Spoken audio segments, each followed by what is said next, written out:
Welcome back to the Smart Park podcast by Aquatic Development Group, where we dive into ideas, innovations, and people shaping the future of the attractions and water park industry. I'm your host, Julie Klein, and today we're tackling a topic that every operator, GM, maintenance director, and owner is feeling right now: skilled labor crisis. Across the industry, we're watching a widening gap in technical talent. Attractions are becoming more advanced, maintenance demands are increasing, and yet the pipeline of trained technicians entering the workforce is getting even smaller. To help us break down this topic, I'm joined today by Dale Cooper from Safe Slide Restoration, a company that sees this challenge from the front lines every single day.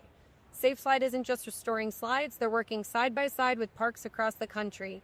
Dale brings a unique perspective on what's driving the skilled labor shortage and what tomorrow's tradesmen need to thrive. Let's jump in. So here we are, everybody. We're here live from IAAPA, hence my little bit raspy voice and the loud background. But Dale, thank you so much for joining us. Yeah, thank you. Thanks for having me, Julie. Absolutely. So, I really want to start out on a personal level. You were just telling me about your background and your family. Can you tell me a little bit about how you got into the space in the water park industry? Yeah, well, I actually was in the trades from the beginning. I was a carpenter, but I had a brother who had a business at one of the local marinas.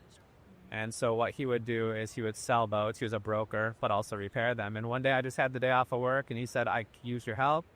Went down to the marina and started working on fiberglass boats, just taking care of rich guys' yachts, washing them, painting them, eventually doing fiberglass repair. And that's really what got me into this trade, was I was doing fiberglass repairs on boats. And one day somebody asked me to jump on an airplane and fix a slide in Las Vegas. And I thought it would be a one-off. And it wasn't? It wasn't, no.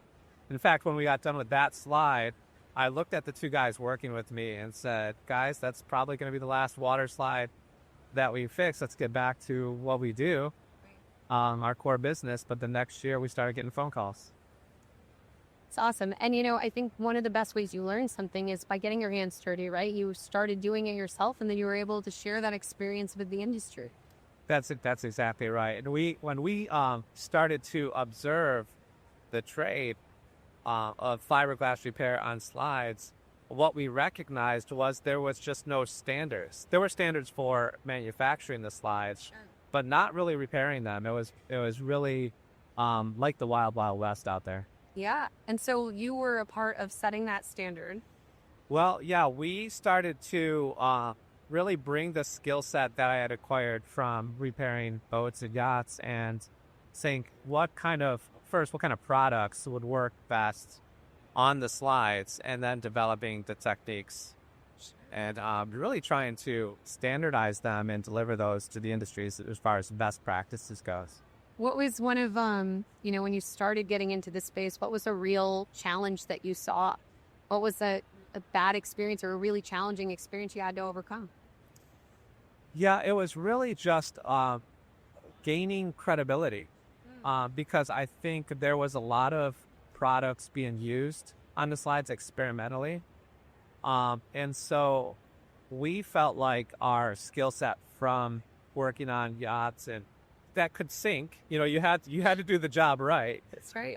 So you had to know that you were working with the right products. But there was a lot of people trying to inject products into the trade that just didn't work. And so just taking time to build confidence, working with outside vendors that have proven track records, and saying, "Hey, really, these are the resins that you should use. These are the sealants, like the caulk lines, that you should use for this particular application."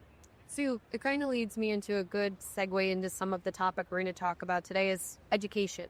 Right? You're talking about not only building confidence in what you were teaching, but also educating all these different constituents on what the standard is and what people should be doing.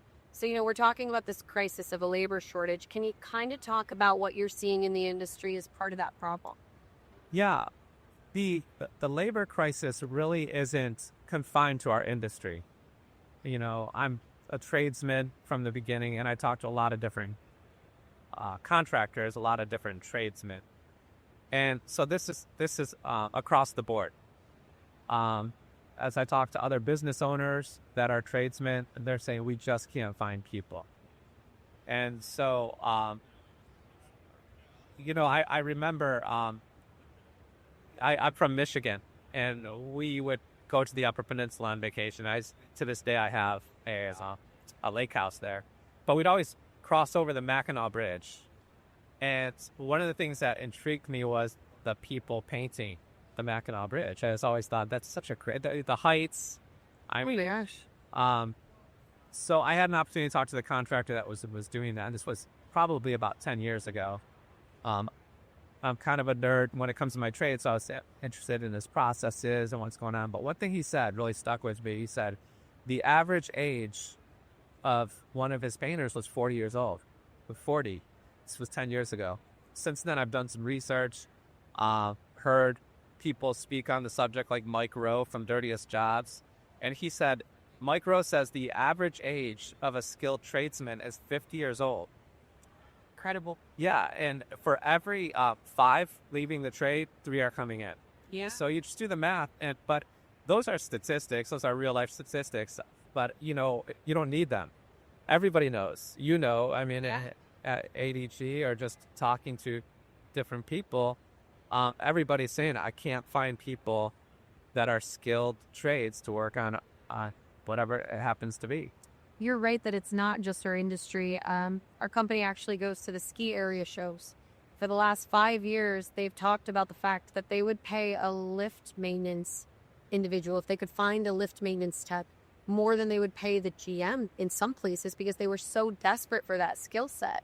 And finding that talent is very challenging. And all of those individuals, like you mentioned, 50 years, 40 years old, they're looking towards retirement. So there's this knowledge gap that's not being translated out. Yes, it was translating it is really what the key is. I was talking to Anthony Sabo. Yeah. Okay, from BC Bay. Yeah. And so in preparation for this talk, I was just telling him what we'd be talking about. And Anthony told me, he said, I posted 3 jobs, 2 of them white-collar jobs. I think maybe one of them was HR or something like that. And 1 blue-collar job, which happened to be an HVAC technician. Sure. He said the 2 white-collar jobs, he got hundreds of applications. You know how many applications he got for the HVAC? Got to be a handful, right? Zero. Yeah, you just can't find people. So we obviously know this is a common problem. What are you thinking or what are you seeing when you start to think of a plan to combat this in the water park space? What do you think some of those steps might be? Well, I think the first thing that we need to do really as a community is to recruit or inspire, really. I think for too long, the trades haven't been upheld as a valuable road for a prospect to travel. It was always kind of secondary. But bottom line, I mean, the plumbers are the new millionaires. Yeah. Really. That's right. They are. It's supply and demand. It's something we've known about through centuries, that supply and demand is a basic business principle. And so first we need to inspire and educate people like, hey, this is a good way for you to go. Go into the trades.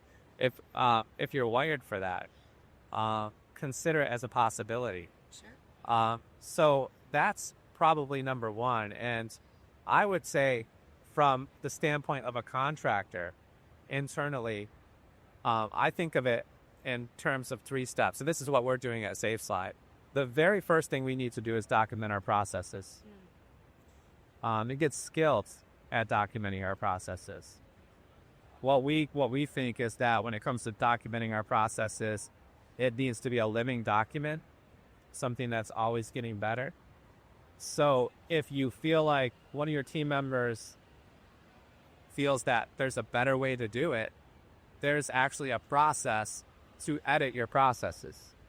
Continuing to innovate as the industry innovates and changes, being adaptable, but documenting it so that you can continue to build on what you've already started as a foundation, right? Yes, documentation is key. Sure. And, we've had situations where the new guy he's coming in with fresh eyes and he just is looking at the problem differently. And he'll just say something like, hey, why don't we do it this way? And having the humility to listen and consider that point of view. Yeah, and the opportunity that comes with that, right? It's not a bad thing if you didn't think of something a certain way or how to do it, but looking for ways to be more efficient in your practice or how it could make for a better impact, it's always good to keep looking at that. So we talk about education. We're talking about plumbers are the next billionaire, but I also think not only showing the monetary value of what that role can do, but also talking about the value and what you really can contribute to the park or the facility, right? Yes, everybody wants to be useful. Yeah. I think that's just core to the human experience. And if we can communicate that, hey, this is a need, and celebrate the tradesmen and develop a culture that does that values the tradesmen. And uplifts and supports. Oh, yeah. Uplifts and supports, right. And I think that comes down to culture. When I was coming up through the trades, I don't even remember hearing the word culture. It was just kind of like, here's your job, do your job. But now, culture is so key to an organization. And for the longevity of that role, having that company culture where you feel like you belong, you're part of something bigger than your day-to-day. So important for wanting somebody to really build their roots in your company, your park, and stay there for the long term. It is. To actually have a position that has, and you and I were talking about it actually before we started, that has belong to an organization that has upward mobility, so that you feel like, hey, I can not only contribute, but I can excel. Yeah, or even in the example of trades, right? Like you might be somebody that's very talented in plumbing, but then working at a park for 10 years, you might start to learn, I've helped out in this situation, or I've helped out here, and I can start to be having that upward mobility opportunity where I'm utilized in different spaces and maybe you came in your original role. Yeah. I've heard this. I remember having this experience actually when I was coming up in the trades, where maybe the more senior guys just wouldn't train. And I heard this term years ago. It's called job scared. That people will feel like, well, if I train this young whippersnapper these valuable things that I can do, then maybe that will make me less valuable. Or they're going to take my job. That's right. But that's actually a bad culture. Yeah. We need to have a culture that is as a training culture, a teaching culture, and actually relieve that fear by saying, look, you're more valuable to us as a teacher. And by the way, do you really want to do this, as you're aging? That's right. You're more valuable for what you know. You're more valuable if you have the ability to teach and backfill your position. Sure. And I think, even just life experiences, if you got hurt, if you were sick, if you're traveling, having somebody that you've trained and done this almost apprenticeship with gives you somebody that you can lean on. It doesn't have to be just that it's all your knowledge. And I think going back to your company culture, making the time and making it a priority that you're demanding that out of your team, that this is something that we need to make time for, to teach, to train, to grow our staff, is so important. Yeah. It's so funny that you say that about if you get hurt, because really that was an experience that I had that was an epiphany to me. I was in Florida, and I was the guy that did all the spraying of gel coat, all of it. And my daughter says to me one day, Dad, do you want to go out? She was going to ride her bike. You want to go skateboarding? So I'm like 40 years old at the time. And I said, yeah. So I jumped on the longboard. And Julie, as I'm leaving the house, I said to my brother-in-law, who was with me at the time, I said, watch me break my leg. Oh, you know what I mean? No. I wasn't on that longboard for 5 minutes. And not only did I break my leg, I broke my arm. Oh, in the heat of the season. And so I'm laying on the grass. My daughter comes over and she looks at me, and she said, are you all right? And I said, just sit here for a second. I think I might be all right. I went to go stand up and my leg buckled and I knew it was bad. So anyway, make a long story short, I end up at the hospital. They're wheeling me in on a gurney to have surgery. And I said to the doctor, how long is this going to take? Because I got to be in Texas on Thursday. And they just kind of put this mask over me, and I went to sleep, and I woke up and I was like, basically incapacitated. So that was a turning point for me. I realized I need to train technicians. I can't do it all yourself. You shouldn't have to. Well, thank you for sharing that story. I really appreciate that. And I'm sure there's people out there listening that can also relate to the time where maybe they had a scare or something and they didn't have the person behind them to support them. So thank you for sharing that. Talking about the trades in general, how do you think that amusement maintenance differs from traditional other verticals or industries? Well, I could tell you that in our trade, it wasn't a developed trade. As far as I can't speak to amusement uh, in general, but as far as my specific age, there wasn't any certifications. You know, if you go to become a welder or an electrician, there's certain classes you can take, and but a lot of field repair when it comes to fiberglass, um, it was geared towards either wind turbine blades or manufacturing. Sure. You know, so there wasn't any of these standards. So it was a new trade. Right. Yeah. So now that it's there, it's established, what are some things that park operators should be looking at in their park regularly to identify some of those issues that they might face on their fiberglass or their water slides or their water attractions in general? Yeah, I think they need to have clear inspection processes that have been developed. Because something can, obviously, in season, things are moving fast, things can go wrong. So every day they need to be inspected. And so we have a specific walkthrough that we would recommend on a daily basis. And then, of course, on a seasonal basis, too, when it comes to the... Inspections are so important. Our company makes wave systems, and we always say it's the preventative maintenance because in some areas, you only have a 90-day water park season. So you can't have one of your main attractions be down for an extended period. So making sure you look at those things early enough so that you can order parts, do the repairs on the off season, and really prepare yourself to avoid that versus having to be reactive, right? That's true. And we have a specific training for our technicians that we take them through. And earlier I was mentioning how we need to document our processes. And after we're done documenting our processes, it's not enough to have it sitting there on the table. We need to deliver the processes and train. We daily even.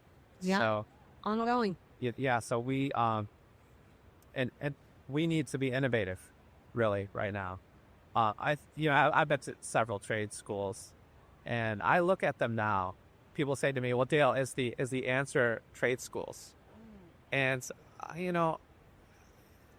I would say this: the trade schools aren't fast enough. We don't have time for trade schools. If you do the math, it generally, to become a journeyman in a trade, a journeyman carpenter or a journeyman electrician, it takes 4 years. If you just apply math to the problem, we don't have time. We need them now, right? So what I would say is we need internal apprenticeship programs inside of the organizations. And how do you think a group would get started on that? If you don't have an apprenticeship program, like where should a park operator start to look for something like that? Or how do they develop it themselves? Well, it starts with the processes, as we said, and then delivering the processes. So it's two parts. But then also finding the right people. And there are systems out there. We were desperately looking for them. So I read a book by Chuck Blakeman called Making Money is Killing Your Business.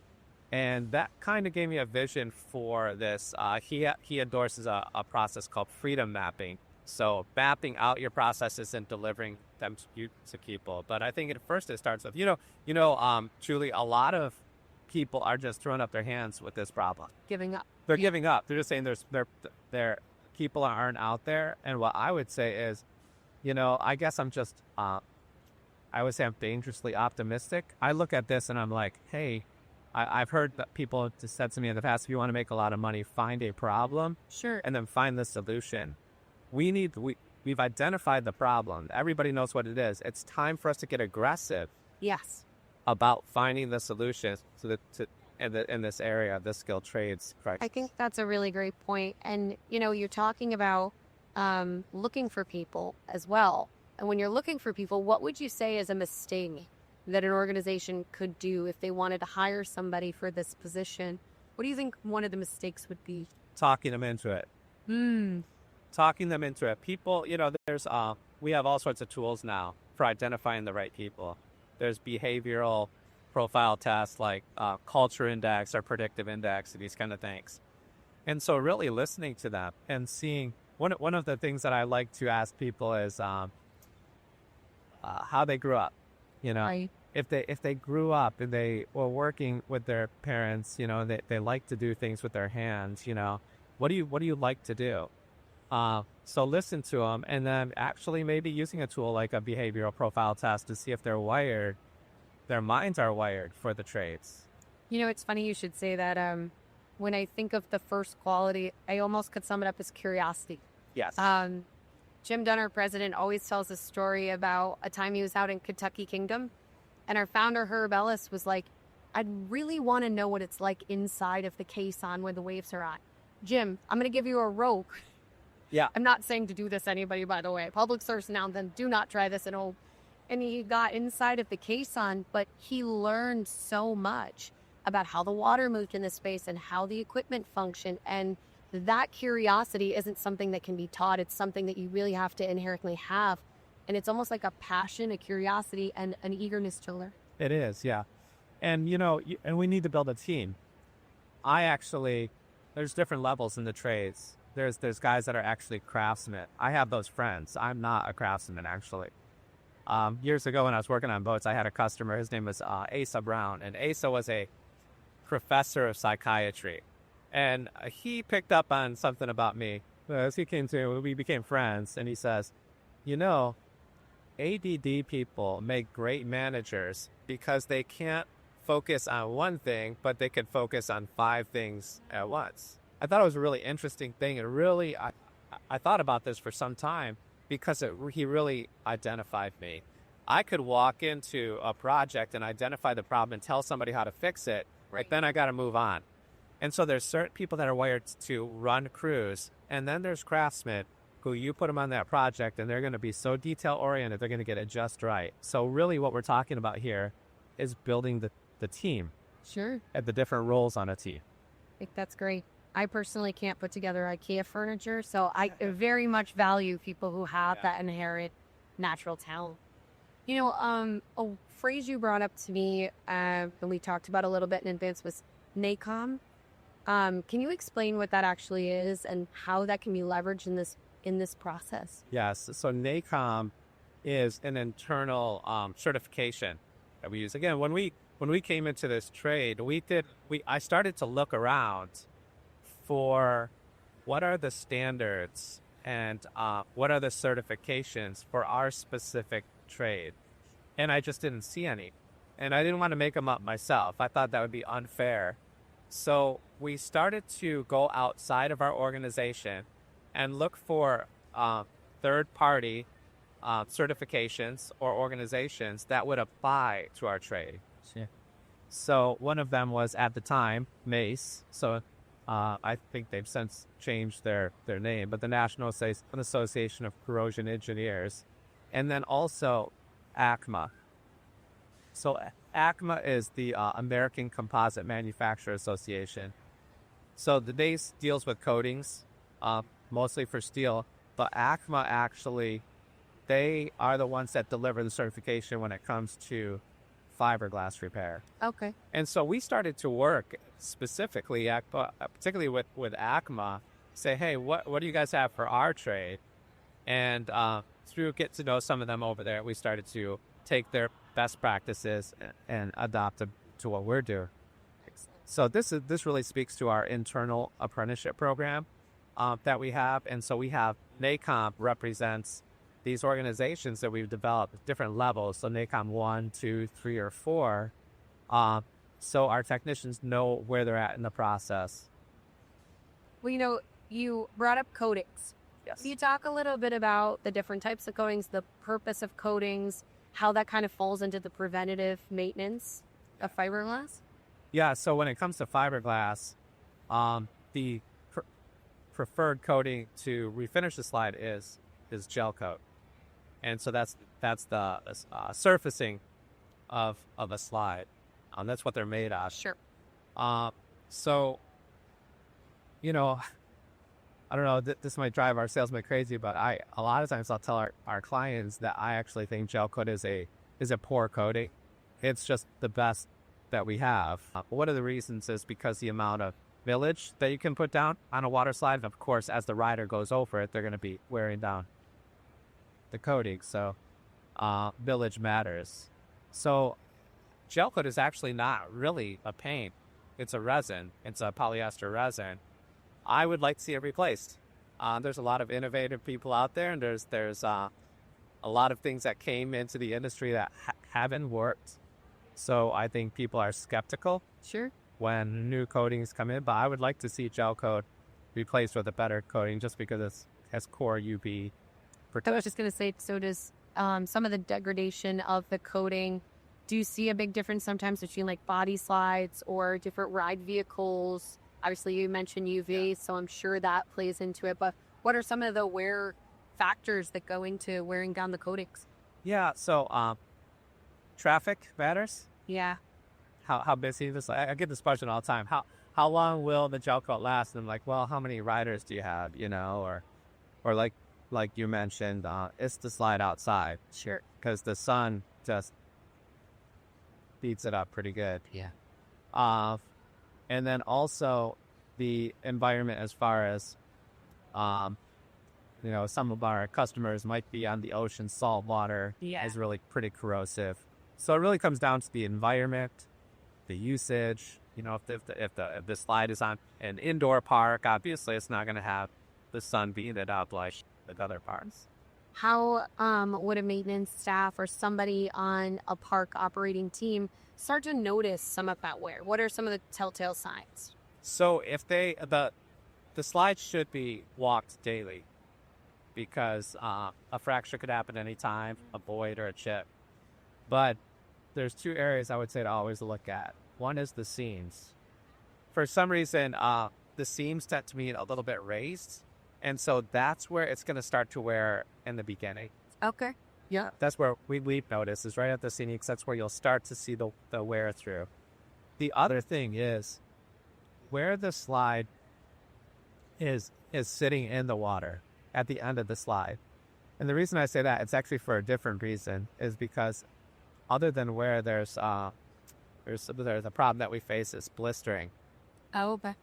So blistering, and that's going to be, you're going to see the blistering of the slides happen where the slide sits in the water. So, you know, we talked a little bit about wear items. We talked about hiring teams, building culture, process.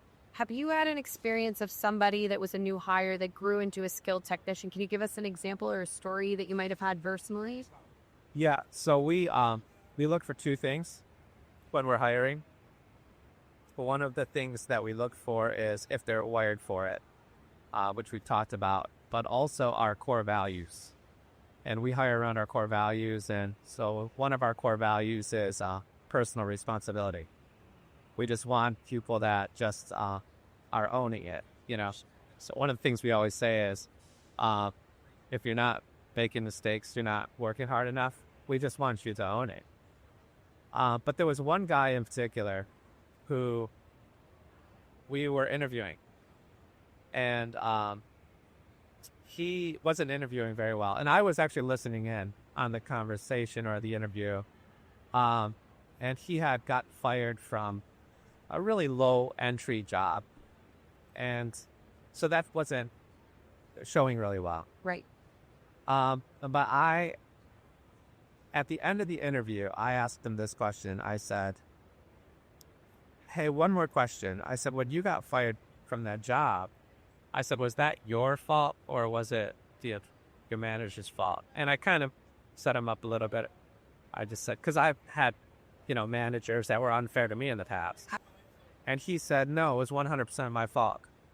He said it was the company's policy that you can't be late. Some happened. I've been late 3 times and violated their policies. And he said my manager actually wanted to keep me, but it was just, their rules. So based on that answer, we hired him.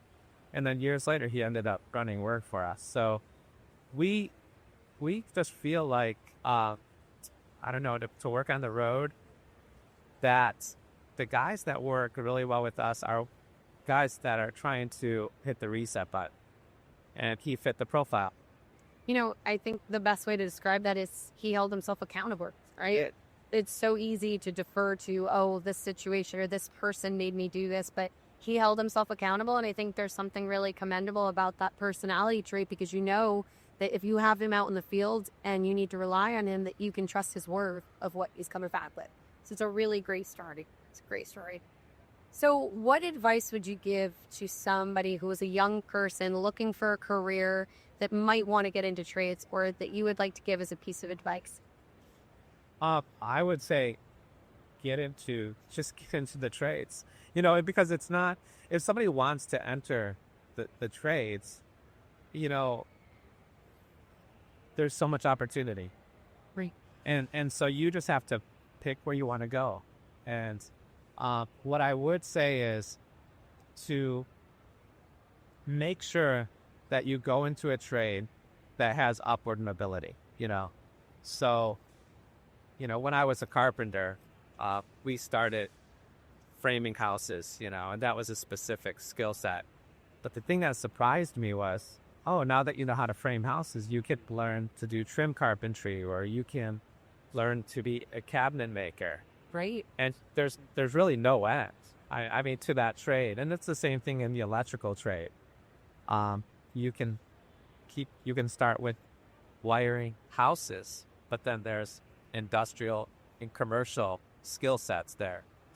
So I would say to ask advice, to look out, and to envision yourself 20 years from now in a trade. So if you're going to go into concrete, you're going to make a lot of money. I had a friend that went into the concrete business. He said, Dale, I didn't even have time to name my business, and I can't charge enough. People keep saying yes. You're going to make a lot of money doing that trade. Somebody told me years ago, they said, if you want to make a lot of money, find something nobody else wants to do and do that, you know.